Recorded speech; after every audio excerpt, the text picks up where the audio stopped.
the great support that we've had from people, even when things go back to normal, whatever normal might be in the future. I'm Howard Bowes. I'm also the managing director of Harvey Bowes, mortgage and finance brokers. We're award-winning brokers that specialize in funding deals for property investors.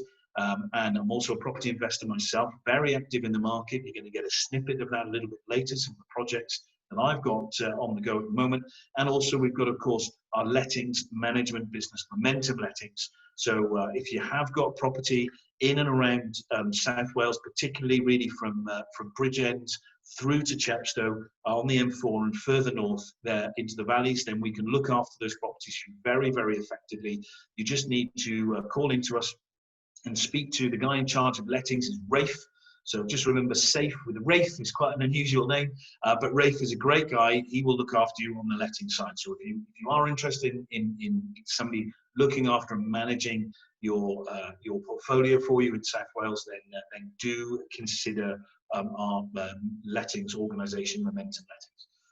So that gives you a little bit of a background as to what we've got. This evening, we're going to hear next from Grant Paul Adams, so one of the crew at Harvey Bowes, who's going to be talking to you about a mortgage update. We're then going to have Claire Griffiths-Davis, who's going to be talking to us as well. Looking forward to an important presentation there, really. I'm sure we're going to get some real gems from that.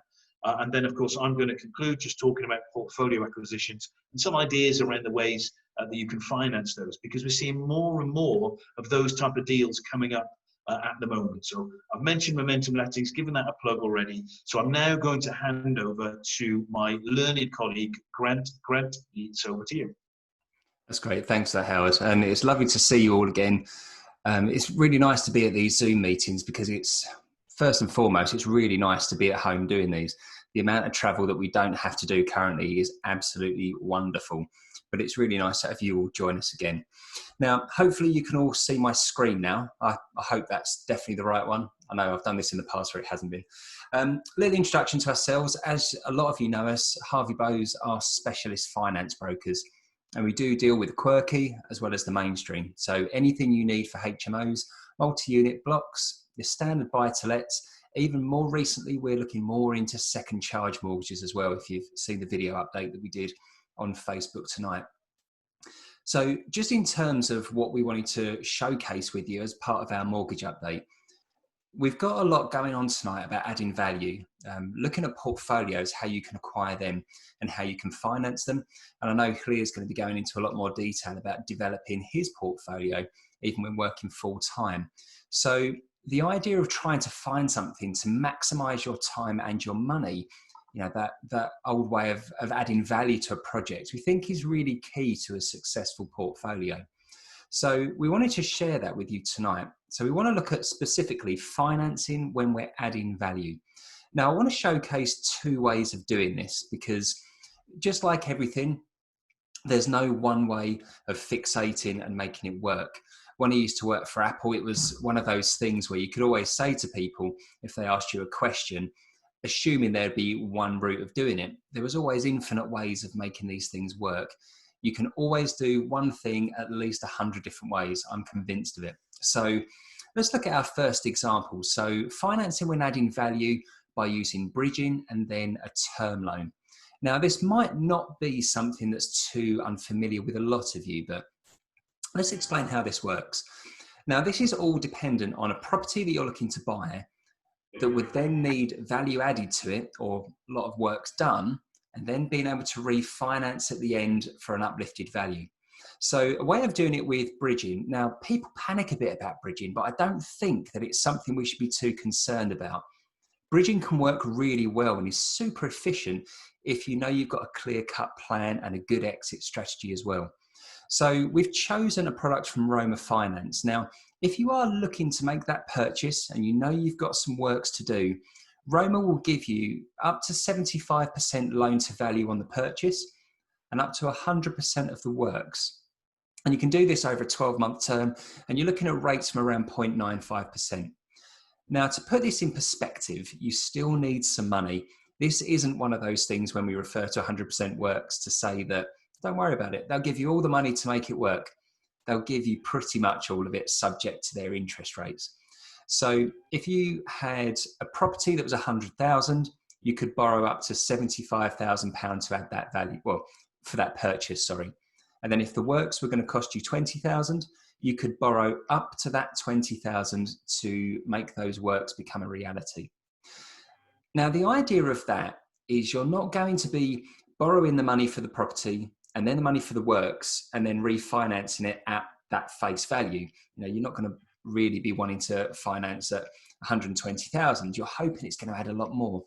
So the idea is, once you've added all of those works and you've completed them, bearing in mind that's the key point, making sure you've completed those works, and if you've done extensive works, making sure that you've got the right permissions and certificates in place. You then want to add that value and refinance with a term loan. Now, the main difference between a bridging loan and a term loan is really the time.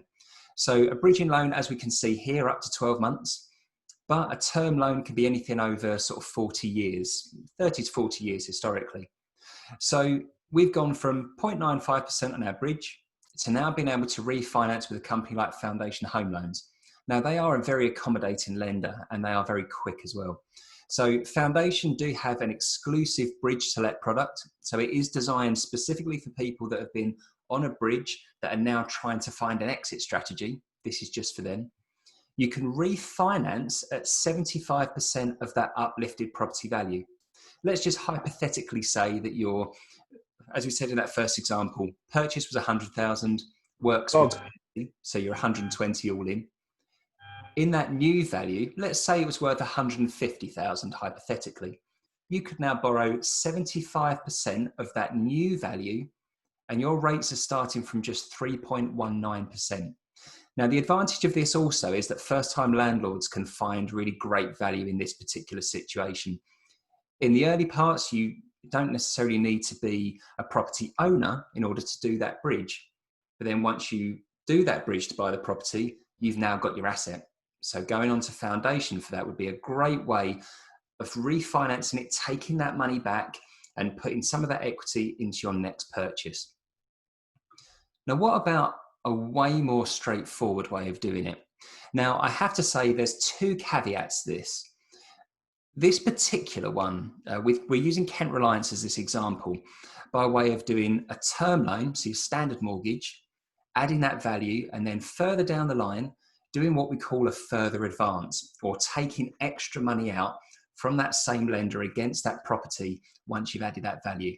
Now, the two kind of caveats or technicalities to this is that the lender will require works to be completed within 28 days of the completion of the mortgage. So if you think you're going to be super clever by getting a 3-bedroom house and turning it into a 6-bedroom HMO, unless you're Superman and all of the councils and everything are working at absolute pristine speed, it's really not a reality. So it doesn't really suit it if you're doing that level of extensive works, because some of those may require a lot longer in order to complete or to get certain permissions from. However, if you are doing a project where there's going to be some of your own money going into it to build up the value, Kent Reliance are great for this. So rates starting from 3.04%. You can borrow up to 75% loan to value. And if you've got a property in the background already, for example, if you've got your own residential house, then new landlords are absolutely okay with Kent Reliance. So there's your mortgage provider. This process is all about doing the mortgage from the very get-go. You've then put your own money into the project. You've added that value, and now you can go on to your further advance. So the plan with this really is, and the emphasis is on adding that value, because doing a further advance is a great way of being able to take like a secondary loan alongside your mortgage. Again, up to sort of 75%. Historically, Kent Reliance have allowed you to go up to 85% as well. So that is something, if you're staying with the same lender, you do have these possibilities further down the line. The difference here is their minimum loan is 15,000. So let's say you've added £20,000 worth of value. You've got that option to take out that 15,000 as a minimum and put that into your further developments or further purchases down the line. So whether you find it easier to go from a bridging loan into your term loan, or you want to go straight into purchasing through that term loan and taking a further advance, either way, both of those are great ways of being able to finance these type of projects. If you do want to learn a little bit more about these, you can by all means give us a call on the number below or drop us an email. And remember, you can also connect with me on LinkedIn, and there's a little QR code in the lower center of the screen. If you shoot that with your phone, that will take you straight through to our LinkedIn page, and we can give you a bit more of an insight into this in a bit more depth. So just as a kind of quick conclusion really to this update, we wanted to share a couple of tips about financing through limited companies, because there are several things that we need to bear in mind, and also some things that we don't all consider when we're actually doing this. So our 3 tips: number 1, your limited company should be an SPV, or a special purpose vehicle. Now this means that you're not a trading company, but the company that's set up is there specifically for working with a property, with the aspect of doing it for a profit. A lot of mortgage lenders don't like trading companies, so the SPV is the correct way of having it set up in order to buy properties and to rent them out. Tip number 2, ensure the correct SIC code is assigned on company's house. Now this may seem like a bit of an odd one, and to be honest, until I got into working in property finance, I had no idea what a SIC code was. But essentially, this is an assignment to what your company is operating as. Okay, just as properties have different types of licensing on them so that ultimately they know how the property is going to be used, company's house have exactly the same thing for your company operations. So the SIC code is a little number, generally speaking, for property. It starts from 68100. I think that's one of the core ones that we tend to use. But it's a specific assignment so that the mortgage company that's borrowing against those properties and your company know how you're operating and know the intention behind the operating as well. And finally, now this one I would say is a bit of almost like a ghosting thing in the background. We don't always consider this, but it's really important. A final tip: the amount of directors within the company and the shareholders can have an effect on the lender choice.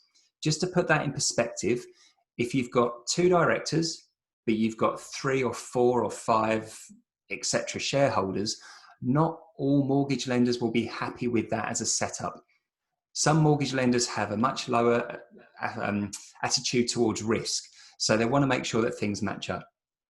If you've got 2 directors and 2 shareholders, it's much easier to find a bigger pool of lenders. But just bear in mind, once you've got your company set up, if you do have multiple directors and a different amount of shareholders, it means your pool of lenders will be slightly smaller, but it means it's going to be exactly the right setup for how your company is operating. So thanks ever so much for paying attention to me. As we said, you're more than welcome to connect with me on LinkedIn. I've got that QR code there as well. So if you do want to give that a scan with your phone, it will send you straight through to my LinkedIn profile, and we can discuss any of the projects that you've got coming up.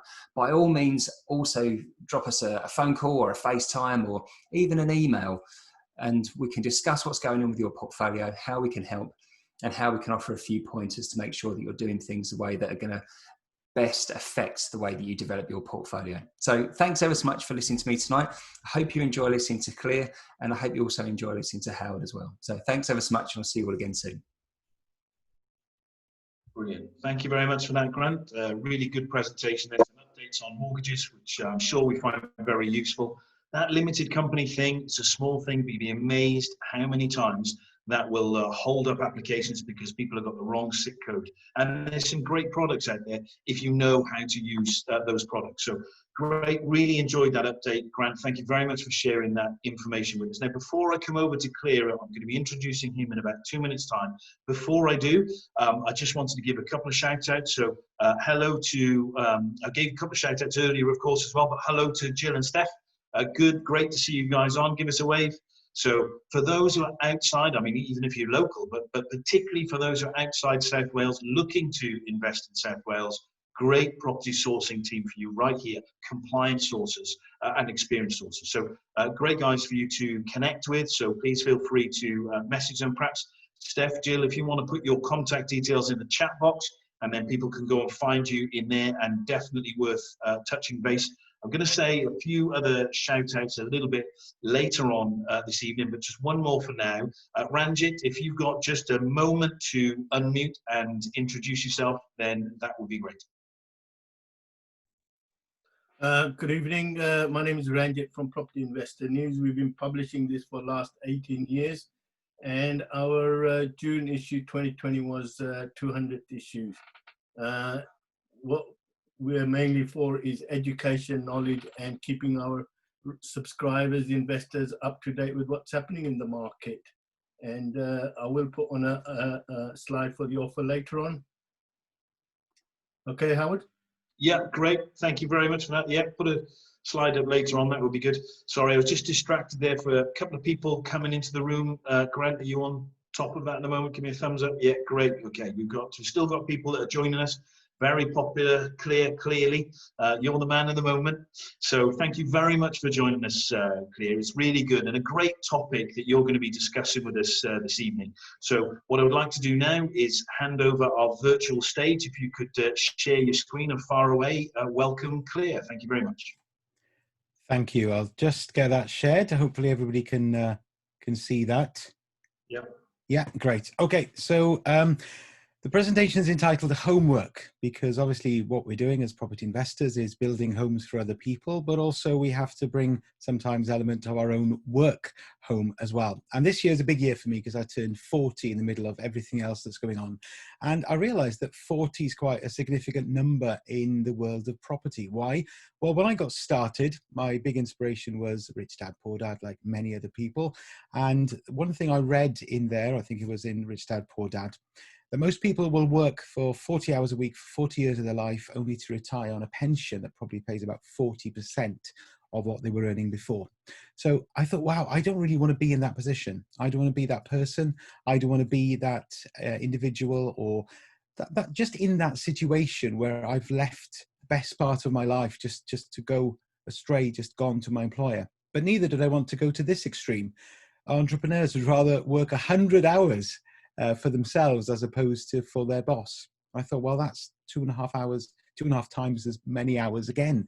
So I was really in a bit of a situation where I wanted more from life. I wanted to do more, but I wasn't quite sure the best way to achieve it. And one way was to stay in my job, just be grateful for what I have. I've got a job, got a stable income. But the other one was like, yeah, but there's more out there. And in 2005, this old building was part of my parents' land. They had a small holding, and they sold the house that's the other side of the road. That's where I grew up. They sold that house, but kept a few acres of land with a river in it and this old barn. And they decided that they wanted to do something with this property. But the dilemma was it an asset or was it a liability? Now, what could they do with it? Well, the village they were in is a very rural village in West Wales. There were lots of holiday lets there. They tried their best to get this planning permission for a dwelling, but the council blatantly have refused and have still refused until today. So what were they going to do? They could repurpose it, or they could just abandon it. Now, being on a road, slates falling off the roof, it would have fallen onto them to sort that out. So what they decided to do was they went for it. They renovated it and turned it into a beautiful holiday let, and I actually stayed there a few weeks ago. It was a blessing they had it, because I didn't want to stay in their house because they live in Ceredigion, and there's very few cases of COVID there. So I stayed there and it was lovely. And this is the view that you have from the fields nearby. So a beautiful view. And that represented the position that I was in back in 2007-8. I just moved to Cardiff.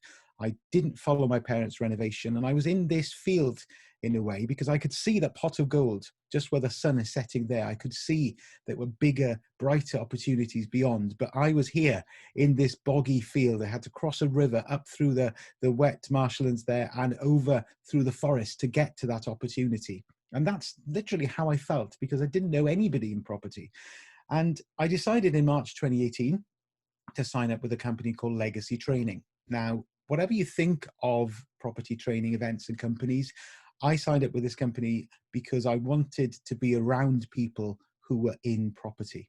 And that's the good thing, that you're all in a networking event for that purpose. But the big thing that was being sold all the time was freedom. What does freedom mean? What does freedom look like? And the big thing was financial freedom. And that was great, that was fine, but I had a few issues with this. Because firstly, I didn't hate my job. It wasn't a driver for me to want to leave my job. I didn't want to go down the 10x route. I was a bit scared. I was a bit uncomfortable just throwing all my eggs in one basket. So I thought, well, is there a way I can balance my job and property investing? Now, bearing in mind, I work shifts, which is an added dimension of confusion most of the time. But I thought, well, there must be a way of doing this. Now, why did I get started in property? I don't need to teach my grandma to suck eggs and tell you guys why property is a good investment, but here are my main reasons. The first one was that it produces a monthly income. Well, in theory, at least, if you've got a tenant and if they pay. Secondly, it's a tangible asset. So it's something you can feel, it's something you can see, it's something you can sell if you need to, but also there is a sense of satisfaction when you've had a renovation done, when you've painted a wall. At the end of the day, you can see that it's been done. Whereas in some jobs, you could work all day at something and there's still nothing to show. The added bonus of property, I guess, is that it does hit all the senses, including smell. And that's, of course, where there's muck, there's brass. And finally, the leverage. I can buy one property, but I don't have to buy 100% of the property with 100% of my money. I'll buy all the property by all means, but I can do it on a 25% deposit and even less in some cases. So property was an appealing thing for me. But it becomes confusing because there's so much you can do. There's all these different options. You can do lease options. You can go down all sorts of routes about how to acquire property, to manage property, to make money from property. And this was where I was at, really confused as to where to go and what the best solution is. And for me, there was a turning point. And it was a turning point where I met a friend I'd known for years. He was a uni friend and I knew he was in property, and I reached out to him. And the big thing I'd say, these three words come up time and time again. You need to know, like, and trust someone. I knew, liked, and trusted this guy. I still do. You'd be glad to know. But when I met with him, I was able to ask the questions that perhaps I was a bit shy or afraid of asking in a public sphere. I could ask him, well, what's it like? How do you manage this? What happens if people don't turn up? What happens if somebody breaks in when you're doing a refurb? All these things. And he really laid my mind to rest. He was experienced in property, and also he was willing to share his knowledge. And these are key values that I think that helped me actually get started. And this is when the light bulb went on. I thought, yeah, do you know what? I can do this. But of course, where do you start? You've got the property knowledge, which is very technical. You've also got a network of people who are doing property and doing great things. But you've got the dilemma, especially when you're starting out. Do you find property first, or do you find investors or finance first? Well, my experience is that you need to be doing both. Yes, some people may want to know that you've got experience behind you before investing time and money, but generally it's great if you've got both things running, because you'll find the property and you may need to be in a position to move quickly. So a few of the things that I was doing at the time, I was doing my area research, looking at different areas, speaking to people in different areas about where is good for renting, where's not so good, running the figures, getting familiar with the figures and how they work, and also arranging viewings. Now, the one thing I will say around viewings is that it's very easy to set a target of 10 viewings a month or something, but you've got to make sure that these are viewings that are worth going to. Whether they're properties that you want to just, at the very beginning, perhaps you just want experience in doing viewings, but you've got to make sure that it's worth your time and effort of going there. And then in terms of finance, you may want to be in a position to be a bit, not in a better financial position, but you've made an audit of all your accounts. You know what's going in and out of your accounts every month. There's no random direct debits for insurance on a phone you've got rid of 5 years ago. But also you know that the requirements of mortgage lenders and other providers. And also it's a great time to speak with professionals, find out how much it would cost to get XYZ done, from a conveyancer through to mortgage brokers, through to other sources of finance, as Grant was talking about bridging finance earlier. And also it's a great time to start telling people that you're in property and scoping around to find out who you think could become an investor. But there's a big thing that happens then, because you think you know everything, but of course nobody knows everything. No matter who they are, they don't know everything. But it's a case of knowing someone who knows something. And I kind of had this wobble. What do I know about property? What do I know? Why am I getting into it? Who am I to start investing? And I decided to actually do a quick audit of my skills, and I realized that I had lots of transferable skills, and we've all got them, I'm sure, from different jobs, from different life experiences. And some of mine were these things like project management, experience of budgeting and managing resources, also negotiation to some extent, as well as working under pressure, the constraints when you're working for someone else, of course, when they're not going to give you any more resources possibly, and also managing expectations. There's a limit to what you can achieve. So how about you? Think about maybe the skills you've got that you've acquired in other jobs that perhaps you don't think are relevant to property, but surprisingly they are, because it's a people business at the end of the day. Then there were things like this that would scare me. You don't know what you don't know. And I thought, well, I've paid for these courses. Surely I know everything I need to know, right? Well, I know enough to get going, but as I said earlier, no one knows everything. So you just need to have people around you who can find the answers. And the additional skills that I learned that I needed were things like how to present offers, how to go about doing viewings more than just the regular person would.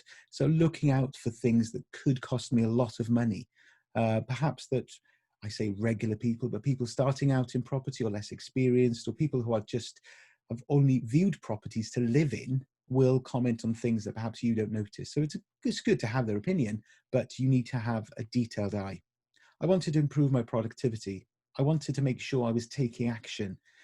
I was actually selling myself, believe it or not.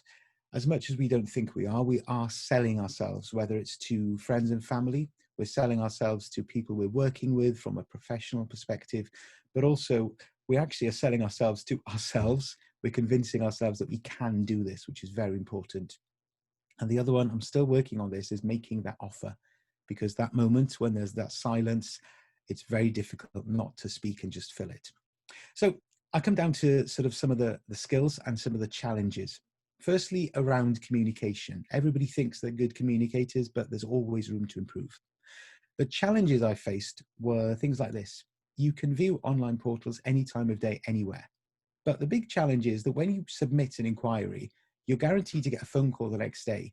And the agent will have had maybe one inquiry about this property overnight. It could be one of 10 that you've inquired about, and they will refer to it by its street name. And you're sat there thinking, oh, I don't remember which one that was. But that was a challenge, because I prefer to have things on email. I don't suffer with anxiety with phone calls. I know some people are uncomfortable with them, but I prefer to have things on email so I can keep track and stuff. But people will call you, so be ready for that. When it comes to email, the curse, oh, I'm sorry, I haven't got an answer for you, but I have sent them an email. That doesn't get an answer to questions very often. So it is a case of using techniques and tools to your advantage. So sending them an email is fine, but you also need to keep chasing. And when it comes to things like phone calls, I'd always find that when I couldn't answer my phone, that's when all the agents would ring, and then I'd have a row of numbers. So one thing I learned was to save their numbers in your phone.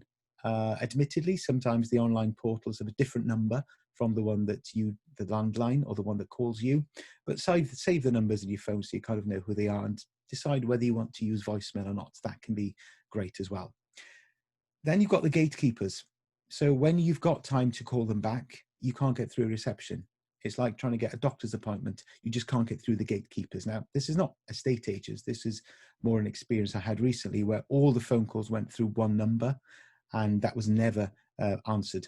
So try to get direct numbers where you can. It's quite a simple thing, but make sure if you can get direct numbers, you know who you're dealing with and you can get hold of them easily. Waiting is another thing that gets on my nerves. It's been getting worse over the last few months, but you understand why. But what can you do when you're waiting? Well, one of the ways to reduce the wait is to actually agree on deadlines. Okay, so you'll call me back before 11. I'll call you before 2 p.m. So you know then, okay, it's 2:05. I'm going to give them a grace period, but now I'm going to chase. It's 2:30. And then the chasing. Get ready for chasing, because you will always be chasing. So another thing I try to do is set reminders. So remind people whether that they've got an appointment with you the day after. They remind people that they're meant to come to look at maintenance, chase your letting agent to tell your tenants. Just try and cover all bases. It's exhausting at times, but there's ways of doing it, which I'll share with you shortly.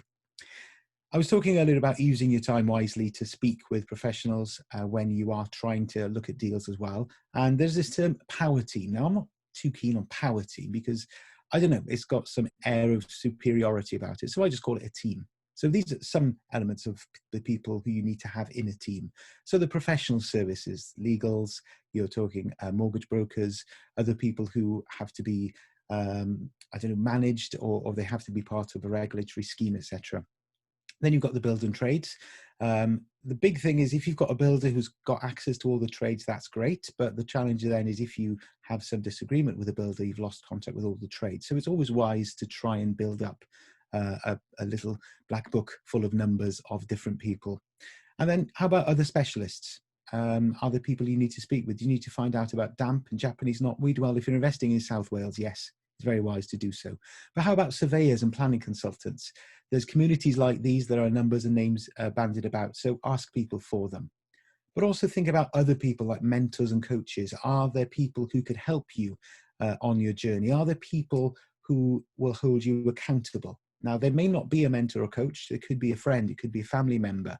But just think about why you're doing this. And if you're not carrying out a task, then think about what it is that's holding you back. So you have to answer to somebody, and that sometimes makes it more scary than actually doing the task you've been dreading. And recommendations. Experience is the best teacher, and the worst experiences teach the best lessons. And very often you learn when you've actually had your fingers burnt or when you've made a mistake. And you may have got away with it a few times, but it's a steep learning curve. I want to come on now to something else that's not really talked about that often.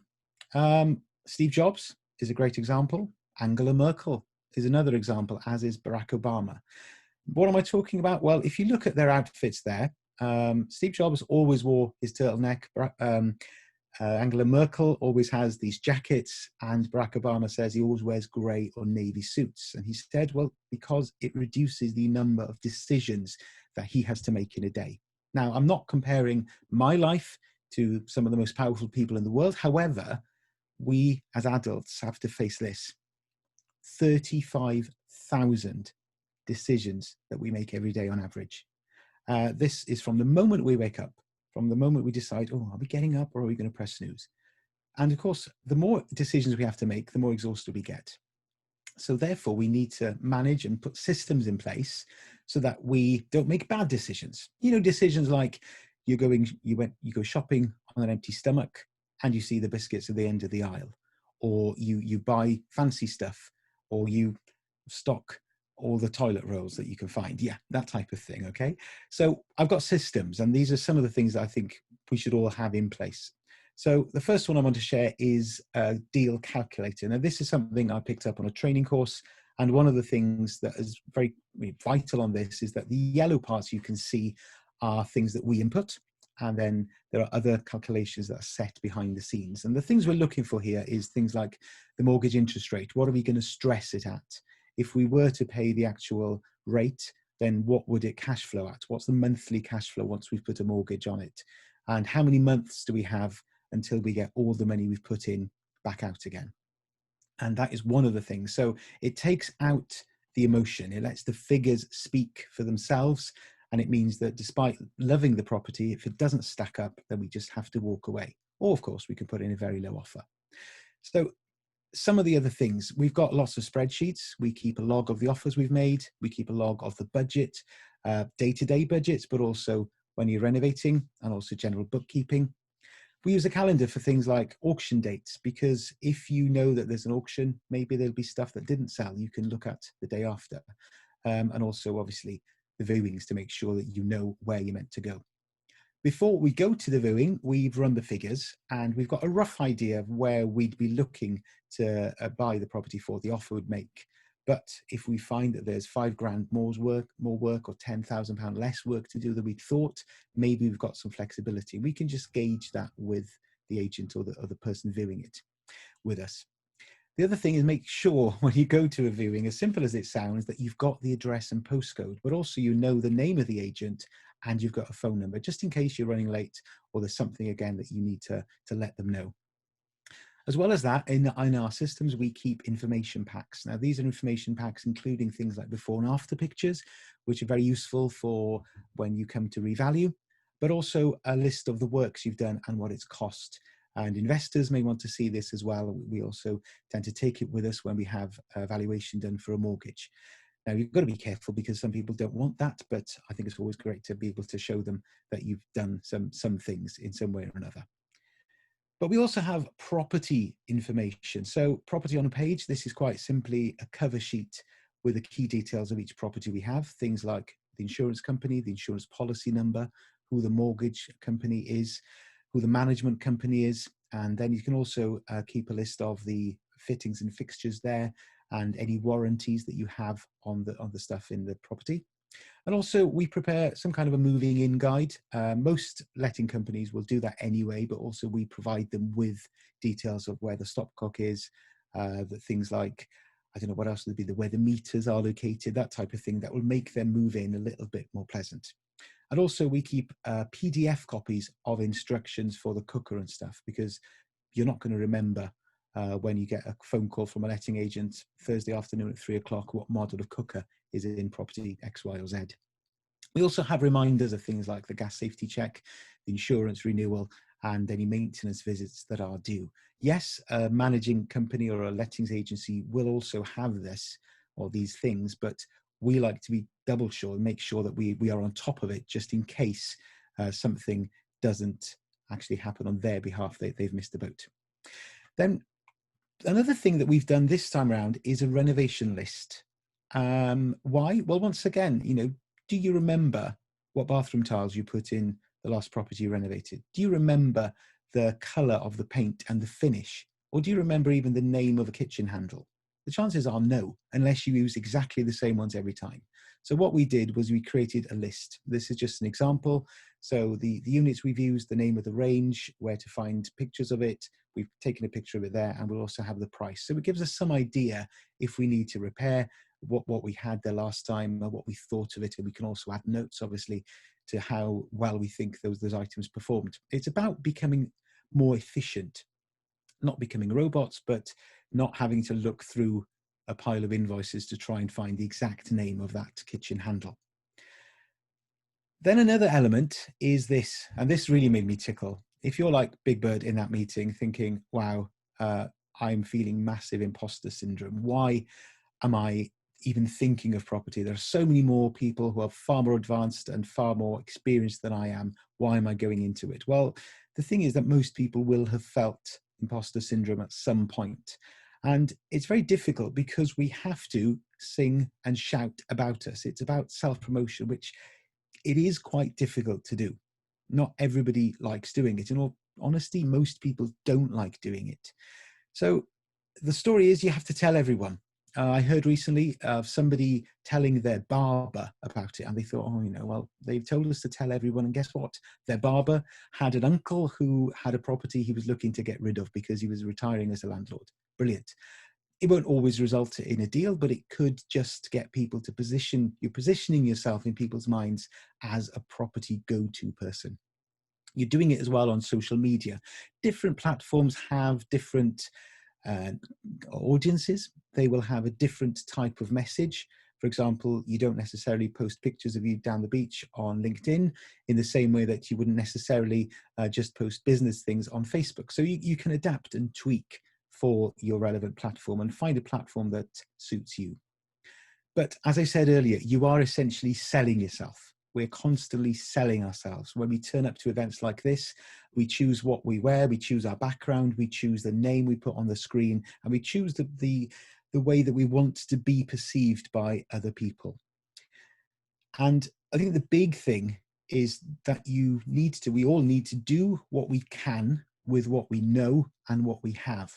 That picture of the hand holding the mobile phone there, that is a very, very powerful tool which most of us have in our pocket. So we've got access to so much information and so many platforms as well. Now, talking about doing this while working, it is quite challenging because you need to have these systems in place. You need to have a flexible approach because you need to be making phone calls maybe from your car at lunchtime or from quiet spots. It's not always easy. Now, one of the things that we have done in recent times is we've been filming more and more with our mobile phones going around the properties, lots of handheld videos and stuff. But what we learned recently, and this is a spin-off from property, is that we actually had the experience and the skills in presenting videos. So we thought, well, do you know what? We need to up our game. We need to become a bit more professional in what we're doing. So we are at the moment setting up a video production company. The idea is that we'll be able to offer packages for people who are looking either to get short videos done of their before and afters, or if they want a fully presented package, we could come in and present the property as they do on certain TV programs. But yeah, the idea is that this is something we're looking to offer investors in the near future. Obviously, depending on what lockdown and stuff turns out to be. But yeah, this is something that we're looking to do because it's, I think, very important for people to have stuff on social media about their property journey, but also it's important what you can't do, you need to buy in.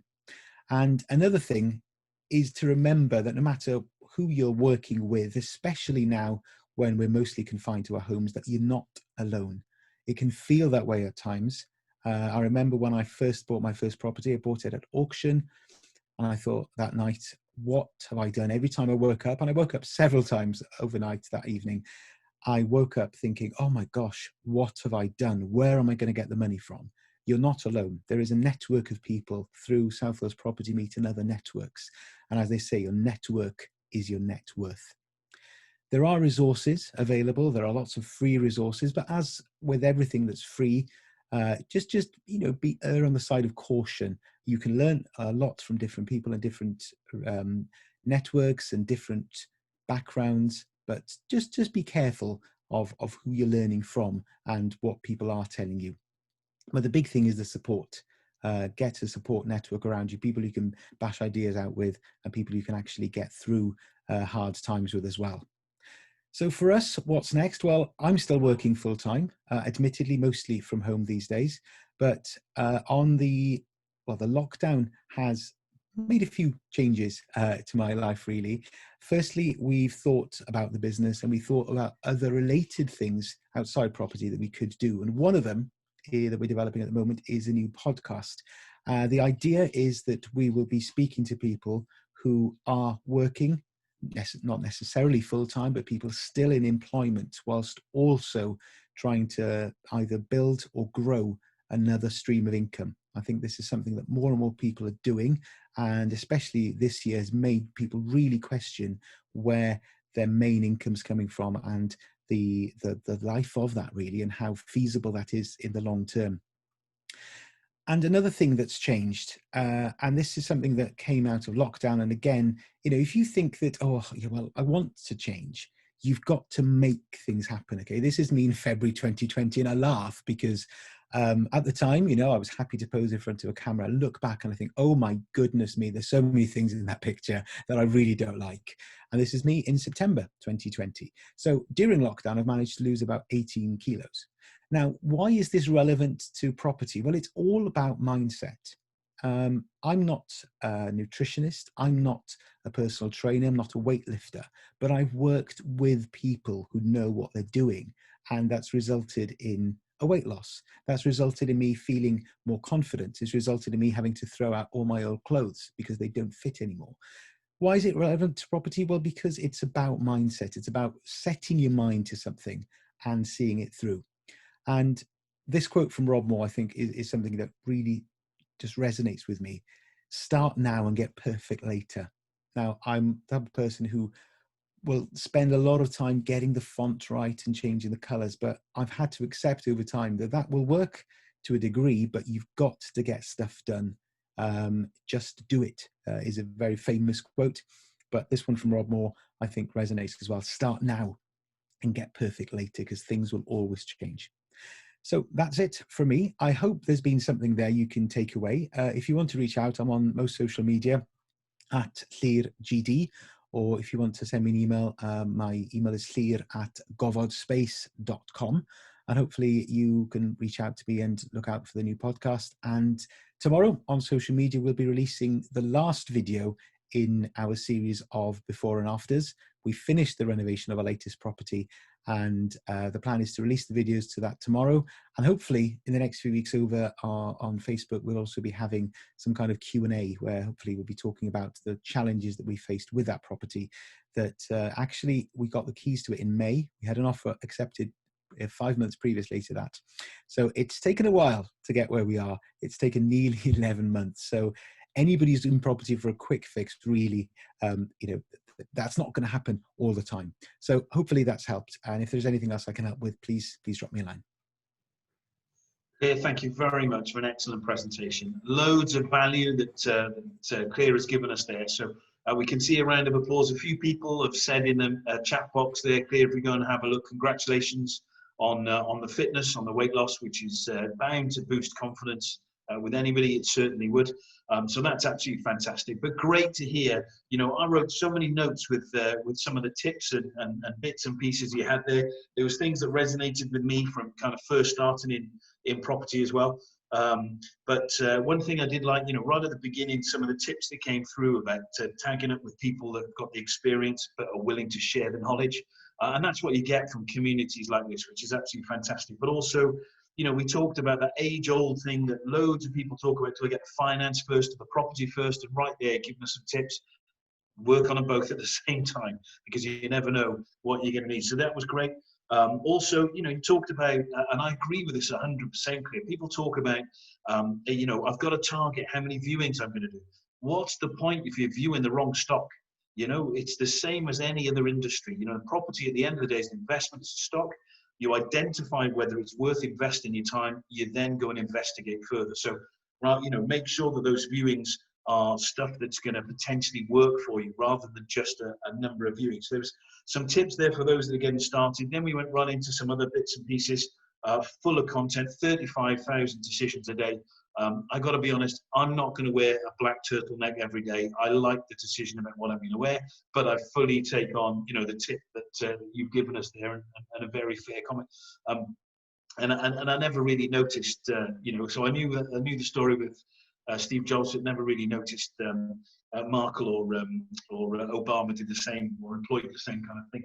But also, I was looking at some of the other comments you made. One thing I made a note of, you know, which is only a small thing, but something I don't currently do. But it's amazing the learnings that you get. Very small detail was just to keep a PDF of the manuals of the property. I don't do that at the moment. And how much hassle is that going to save if somebody's phoning up because they've lost it, or they don't know how to work it, or they've spilled coffee on it? Tiny, tiny tip, but a tip that is going to save time in the future. So really enjoyed that. We got loads of value from that, Clear. So thank you very much for that. We're going to stay now. We've got another kind of 20 minutes for those who are able to stay. And we're going to talk about portfolios and how to finance portfolios. Before we do, I'm just going to go over to the chat box and just see what we've got in there. There is loads in the chat box, so forgive me if I don't cover everything. Let me just have a look at what we've got here. So Phil Council, shout out to Phil. Mr. Question, we should be calling you my friend. We got a couple of questions in here from Phil, which we always welcome those questions. Grant, would you mind just a couple of people coming into the room, if you could let them in, that would be great. Yeah, Phil has said, can I use a buy-to-let product with a mainstream lender on a property that has a plot that I'll go for planning, knowing that I'll be redeeming early, title split to sell? So there's three ways of looking at this deal. So you're right, bridging is expensive. Sometimes, Phil, it's only bridging that's suitable. But let's say, for example, you buy your typical, and I love the ex-local authority corner plot buildings, you know, particularly in places like Cardiff, they've got loads of space to the side if it's not already been developed. You pick one up and you can get a building plot on the end of the row, sort of thing. Great strategy. It works all over the UK, not just in kind of, you know, places like Cardiff and more so than Newport, perhaps, for those corner plot things, you know. But here's the point. You can get a normal buy-to-let mortgage on it. And even if you're buying in a limited company, you know, Landbay and Foundation Home Loans and Fleet Home Loans have all got no early redemption charge mortgages at the moment. So what you do is you go in 75% loan to value on the purchase. If you do a light refurb, whatever, get the place rented out, then go for you know, planning for the plot on the side. Once planning is granted, you've not broken any laws or terms and conditions unless you start building. So at that point in time, you can refinance the existing building and then get a development loan for the plot and simultaneously split the title with that remortgage process. So yes, that can absolutely be done, and you are remaining perfectly compliant with lender rules and regulations, as long as you don't start to develop without kind of redeeming that existing mortgage. What you could also do, incidentally, and we've done this before, I've done this personally, if you have a mortgage because there's nothing suitable at the time, say it's got an early repayment charge on it, you can get the lender to release that piece of garden for their charge. Now, what they'll normally do under those circumstances is say, look, you, Phil, have made this property, they'll send a value out, you've got to pay for it, you've made the property worth 10 grand less. So what we want proportionately is if you have a 75% mortgage, we want you to pay £7,500 down on the existing debt, and then we'll release that patch of land for you to go and develop something. So there's more than one way to do that deal. We've done it every which way for our clients or for ourselves individually as investors. So if you get that circumstance, come and talk to us. But there's a couple of ideas about how that might be done. We've got, what else have we got? So how easy to get holiday let mortgages for the first time? Holiday let mortgages are still very thin on the ground. There's a lot more out there before COVID. But they are around. Now, to give you some ideas, so Monmouthshire Building Society, they've got a holiday let Airbnb stroke mortgage. They ask the valuer to comment on what the valuer feels the rent and income is going to be and the level of voids, etc., and they base their lending on that. Okay. Then you've got Foundation Home Loans. I've mentioned them before and I've mentioned them again. So Foundation Home Loans also allows serviced accommodation Airbnb let. The way that they value the properties is they want it to stack as a normal AST. And if it would work as a normal AST, they will just allow you to then do it serviced accommodation let. You're not breaching any terms. So short answer, yes, there's products out there. In the middle of COVID, virtually all products on the market for that type of loan were withdrawn. Lots of the lenders like Paragon that we're doing it haven't come back yet, but we've got a few lenders that will, and more importantly, they're offering competitive rates. Monmouthshire Building Society buy-to-let rates start at 3%, which for limited company lending, that's a competitive rate of interest. So that's just gives you a quick idea on that one. What else have we got? So a few shout outs here. So we've had, Karen, hi Karen again. Karen's just shout out to Claire. Thank you very much for your presentation. She says excellent. We've got some Claire, Craig Plendy, same thing. So I too as a leggy trade boy. Hi Craig, thank you very much for joining this evening. Agnes has said thanks Claire, very valuable presentation. I'd certainly agree with that. And so has Katie. So shout out to Katie as well. Good to see you. Sean has asked a question. So Sean has said that how limited is the market for overseas investors when it comes to lenders available? So this is an interesting marketplace. So you've got two levels here. Let's talk about two different areas. So what you've got is you've got your expats who live in abroad. A lot more lenders for those if they want to invest back in the UK, particularly if they're already investors or if they've already got one property and they're buying a second, because there's a bit more commitment to the UK and therefore there's plenty of mortgage products available. Typical 75% loan to value for expats at the moment. So that's pretty easy. If you're talking about foreign nationals that want to buy in the UK, that are not resident in the UK, then there are some lenders out there. Now I'm going to drop two lenders to you here that are missed by most mortgage brokers. That is Gateway, and the other one is Skipton International. Big secret, Skipton International. You've got to be in a broker for about 20 years to know they exist. They never promote themselves. It is one branch of the Skipton Building Society that operates and transacts mortgages from the Isle of Man. They fall outside of FCA regulation. They will give 70% loan to value to a foreign national, or if you're part of, if there's a UK person and a foreign national joint on the application, that's also absolutely fine. So there's two lenders that offer competitive rates. And do exactly what you're talking about there, Sean. So hopefully that gives you some tips there. So that's good. Lawrence, shout out, hi Lawrence. So Lawrence has said, hi Howard, in England, landlords have access to these green home grants for doing energy efficient upgrades. Anything available in Wales? Now, it's not often I've just got to blankly say, you stumped me. But in this instance, I don't know the answer to that question. So one of my learned colleagues here That's a tip for Grant. Is going to make a note of that comment, and we'll come back to you. We'll put an update on our website for the South Wales Property, because I honestly don't know the answer to that particular question. So great for that. Kev, hi Kev, shout out to you. Haven't seen you for a while. Good to see you, my friend. So Kevin says, with COVID causing adverse credit problems, are the lenders doing remortgages or further purchases? So if there's a bit of adverse out there, if you know anyone that's got a bit of adverse credit, we are getting lenders. There are lenders that will consider adverse credit.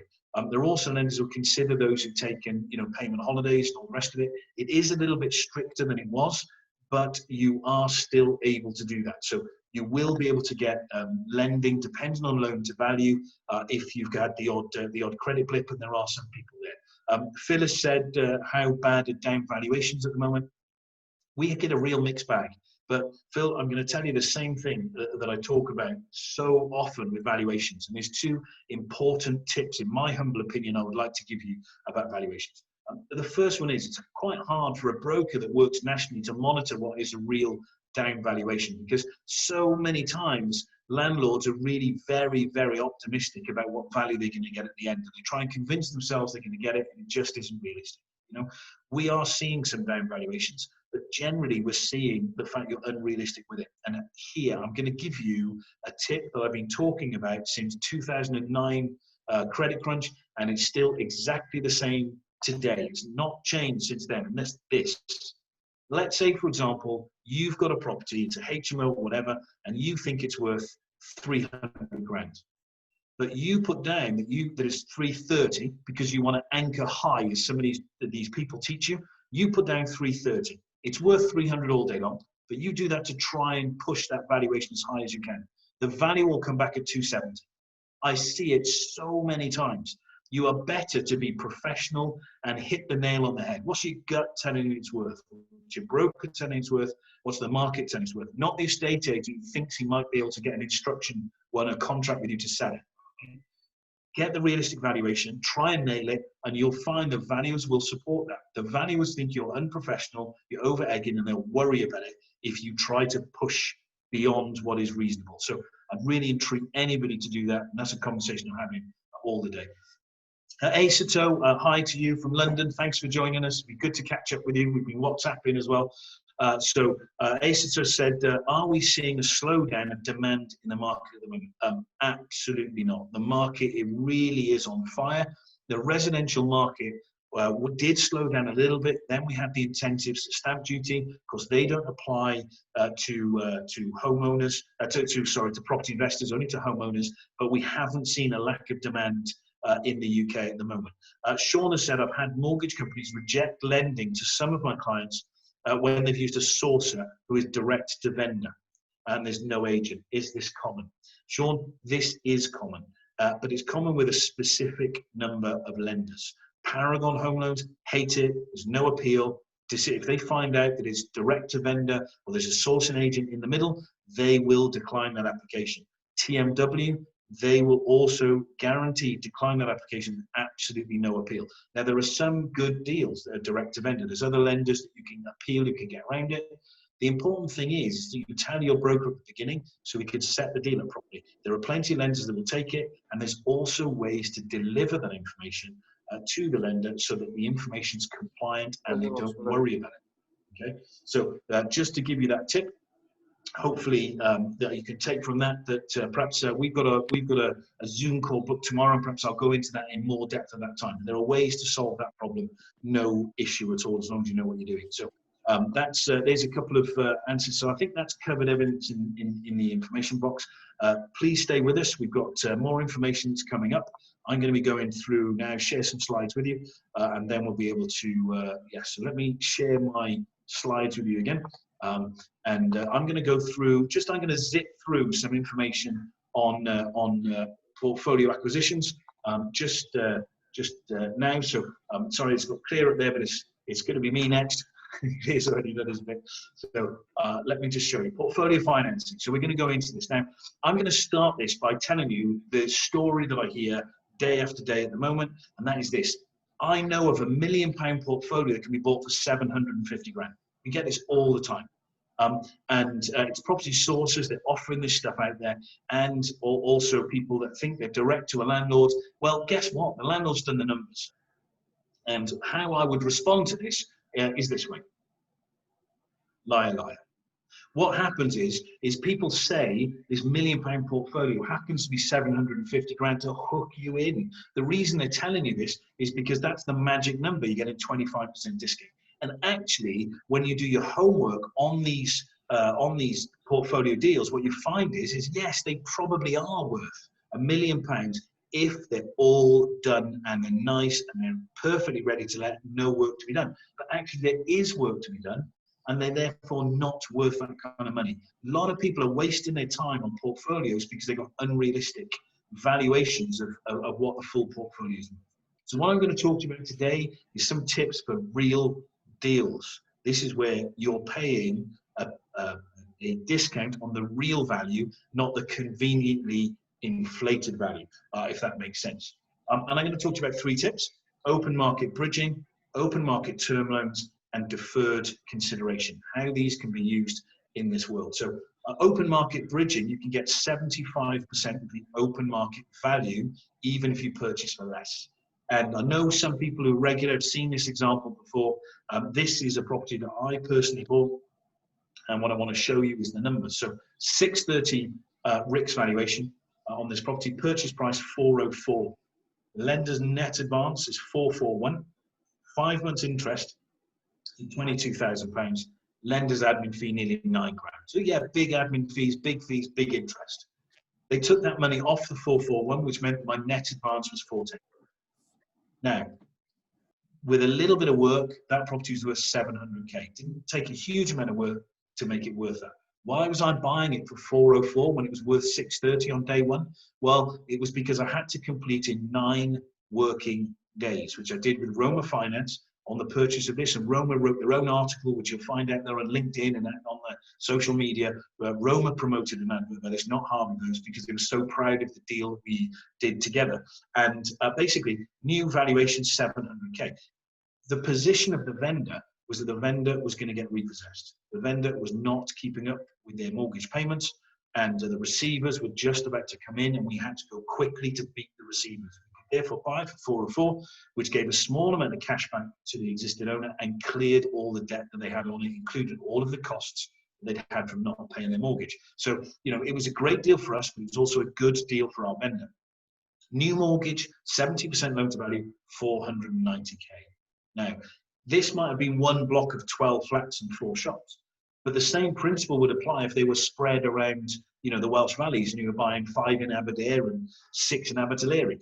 It would be exactly the same principle in the way that the deal worked.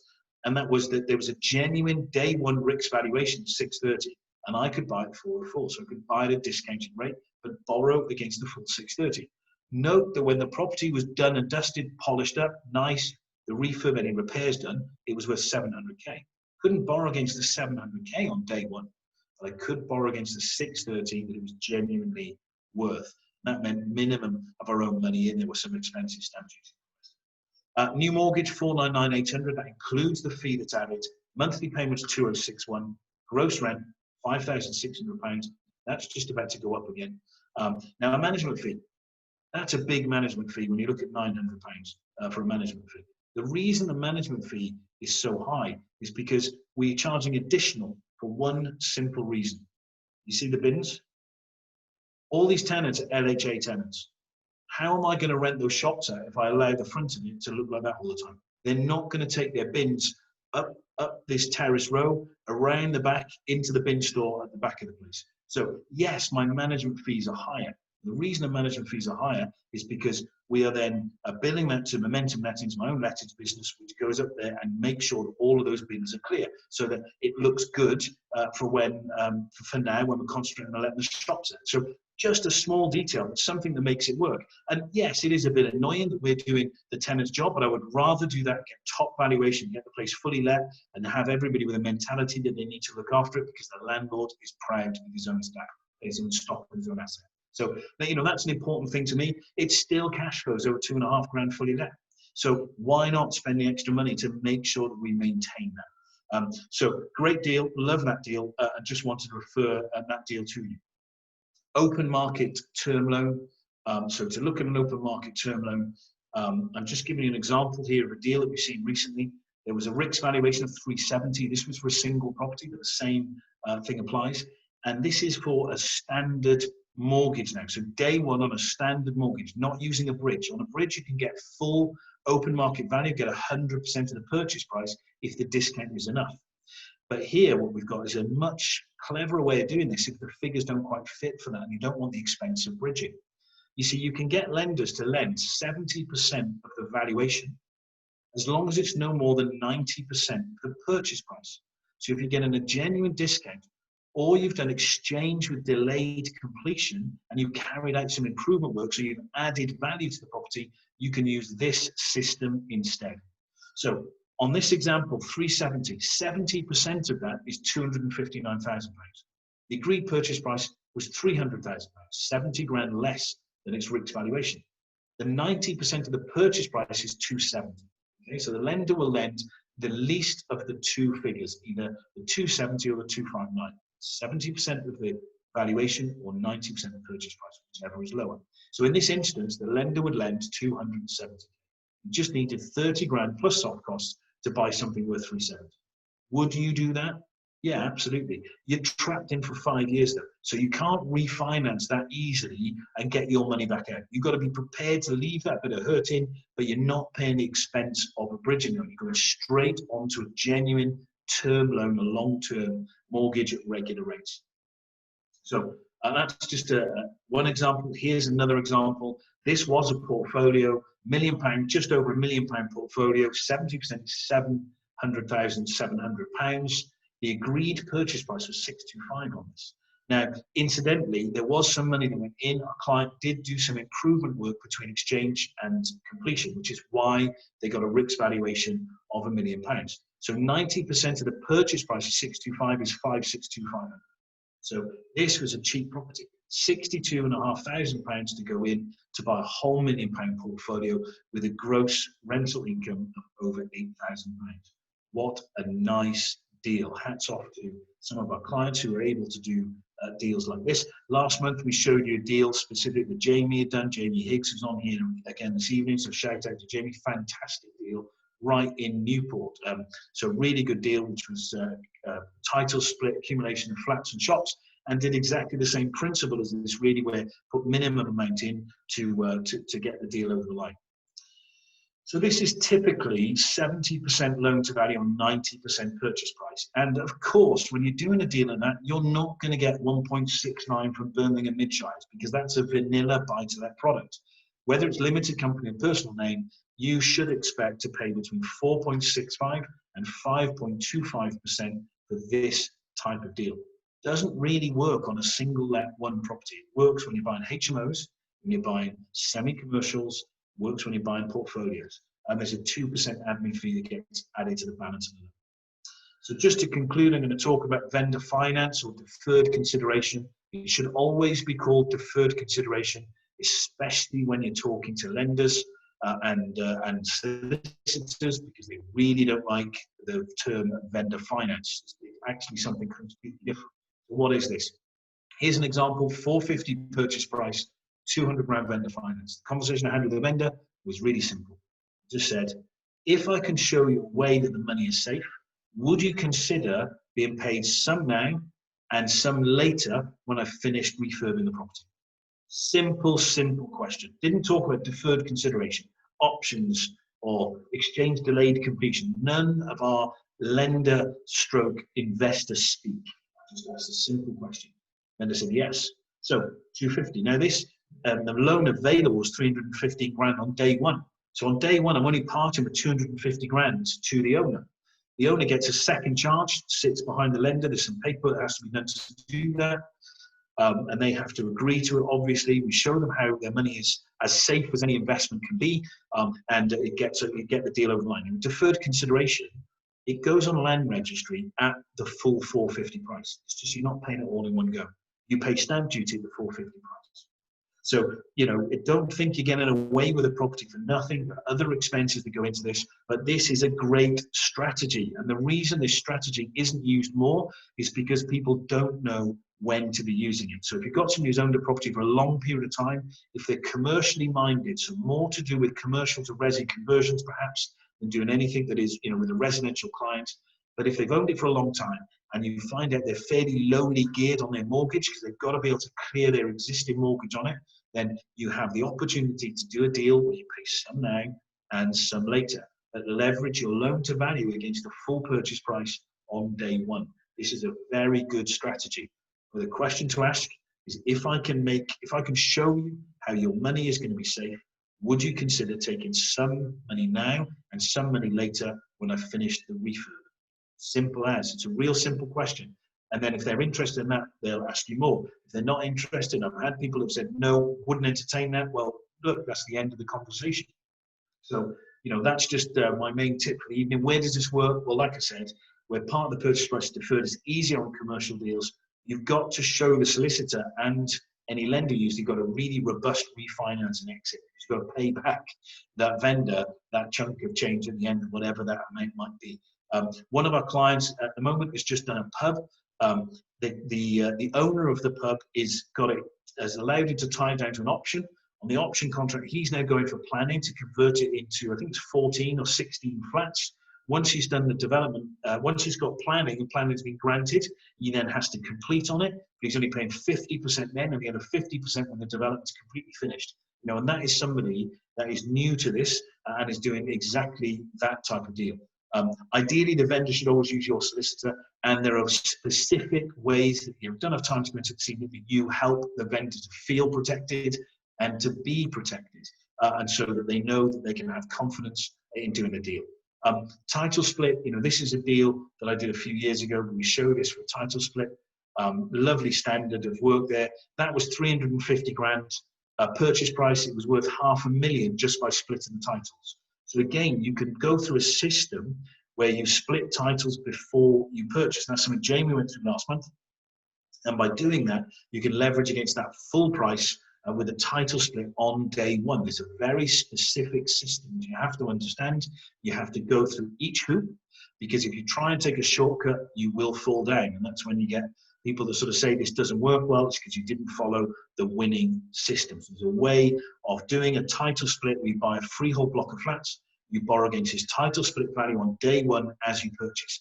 You've got to go through 5 significant hoops. And part of that is the fact that you've got to do more due diligence up front, and you've got to spend a bit more money up front by getting the title splits all drawn up legally, get the leaseholds drawn up, get an undertaking from the solicitor to say that will happen on the day of completion. There's a bit more work to it at the front end, but the reward is less of your own cash. So these are things that we can teach you and show you more about at Harvey-Bows. As you know, if you've seen social media, I've got some big projects on the go at the moment. I'm privileged with Martin, who's on here this evening, to have bought this particular building. This is 20, hopefully 20 flats. We've got to go for planning. If that building's got a listed frontage, as I'm sure you logically be aware of, fantastic building. This is a very exciting project that we've got.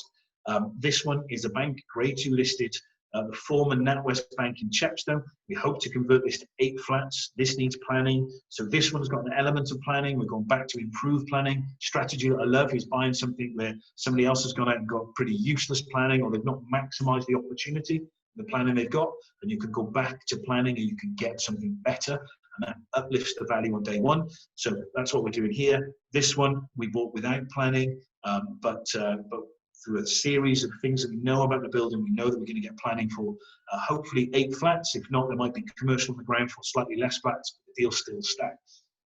So that's that one.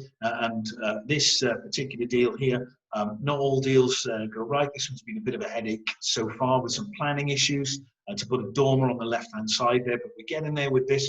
This building's been completely stripped out now. This picture is before that, and this is the intention of this was the serviced accommodation.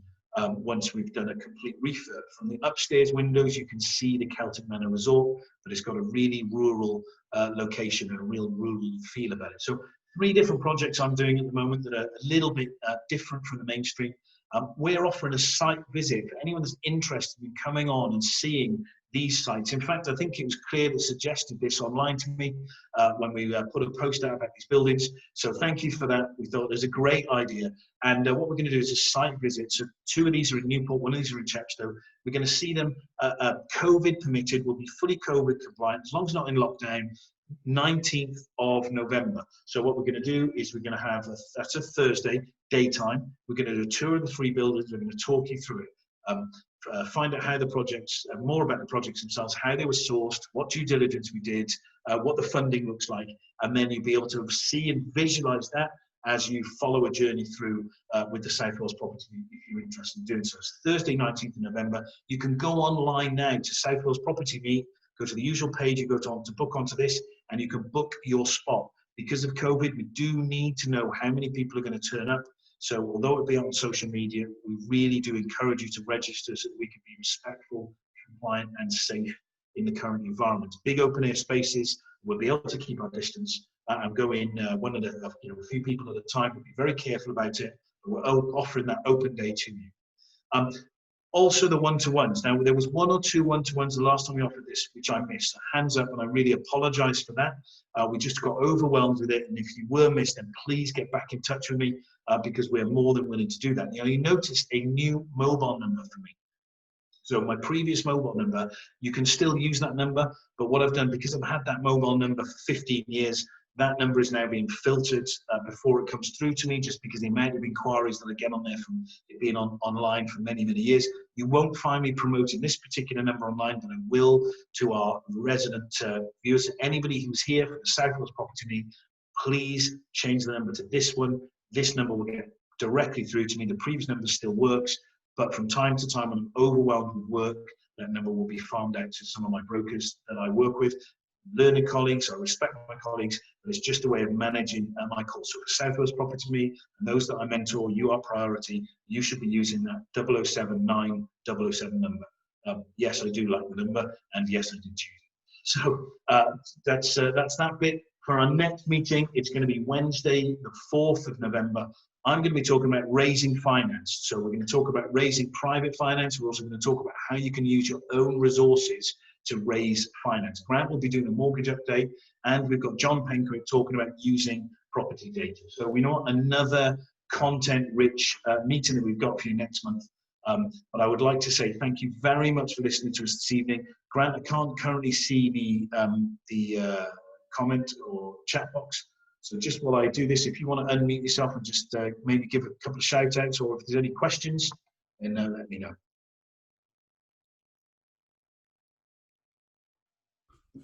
That's what happens when you try and be clever and use the shortcuts to unmute yourself, and you end up talking without actually even unmuting yourself. So I do apologise. So not many more questions, just a goodbye from Ranjit. He's had to leave to go and pick his son up from the station. So hope you have a safe journey, Ranjit. Phil Council and Asita have also asked a couple of questions about this. So when it comes to deferred consideration, is there a max loan that you can attain? And also, what is in it for the vendor on a deferred consideration? Do you know what? 2 great questions. So first of all, with deferred consideration, there is no max loan as long as the deal stacks. And you've got to be sensible about it. We've had people, and I'll be frank about this. We had a new property investor, should we respectfully say, from the Southampton direction, not local, who approached us about deferred consideration, and you could just see that they'd fixed the figures. They'd gone to the vendor of an 8-bed HMO, and they said, "Oh, can you sell it to me this much? I'm really going to pay you that much." It just doesn't work, right? You've got to. The deal's got to stack. It's got to make sense. It's got to value. We can sniff out those deals straight away, and we won't deal with you because we've got to be honest and we've got to be straightforward about what we're doing. We've got a good reputation with lenders. We want to maintain that. So, the deal's got to stack. It's got to be proper, and there is no upper limit. If the deal makes sense, the lender will support the deal. And what's in it for the vendor? It's a good question and rightfully asked. There's lots of people that ask that question. Now, there's a few different things. So we have 2 examples that I've negotiated deferred consideration recently. So on the one particular deal, the vendor had owned the building since the 1970s. That particular vendor wasn't too worried about when he was going to get his money. He was worried about the number that he was going to get. He wouldn't sell that building for less than $450 for love nor money. He'd rather hold on to it. So that was the trigger point for him. I'm not paying any interest on the deferred amount over the period. It is just a straight deal. Now, on the other one that I've recently negotiated, which is a commercial did have planning, which is now lapsed upstairs. It's a landlord in his 70s. He's a very, very wealthy man. He's got a few properties. He wants to sell off some of his headaches. The local council are putting pressure on him to regenerate because it's an area of regeneration. They're pushing him, threatening him with a writ to do that. His planning expired. Does he want to go back through planning to get the most amount for that building? Absolutely not. But what we know is that we're going to get planning again. So he's offloading it to me. I will take the headache for him and I'll pay him some money now and some money later. We'll complete on it, we get planning, we make another payment, and then we make a final payment when we completely finish the development. So what it does for that vendor is it means he's got somebody he trusts, somebody he knows is capable of delivering. He knows we'll get that deal over the line, but he hasn't got the headache to do all of that stuff himself. He can't be bothered. He's already made his money in life. He just wants to offload it. Would he be offloading it to me if the council weren't putting pressure on him for regeneration? I think absolutely not. He would just sit on it. He doesn't need the money. But this is a solution I could propose to him that became a win-win situation.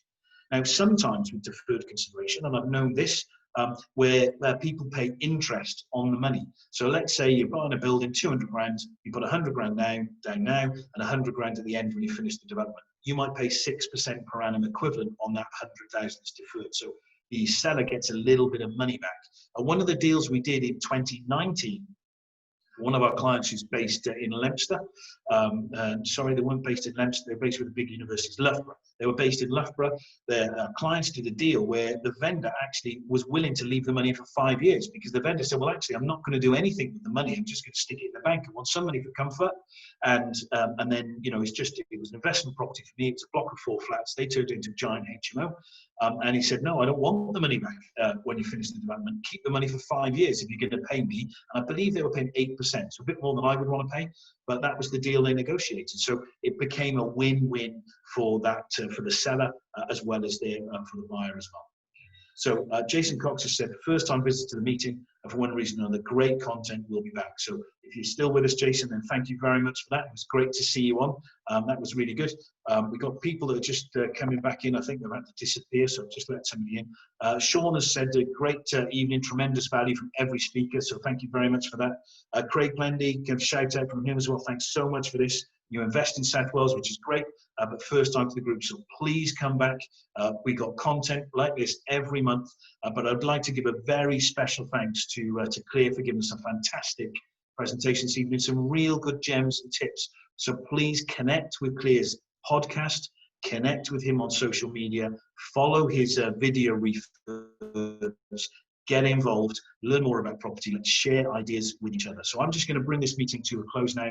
Thank you very much for joining this evening. I hope you've had real value out of it. We've had some great information come through and some lovely feedback that's come through on the chat box there. So thank you for everybody. There we are. We're finishing more or less bang on time at 8:30, which I'm also very proud of, given the amount of questions we've had. So thank you very much for investing your time in this evening. Please come back on the 4th of November, and please remember to connect. If you can, travel to South Wales if you're not locally on the 19th of November. Come and have a look at these projects for real. Thank you very much for your time. For me now, I'm going to sign out. Thank you.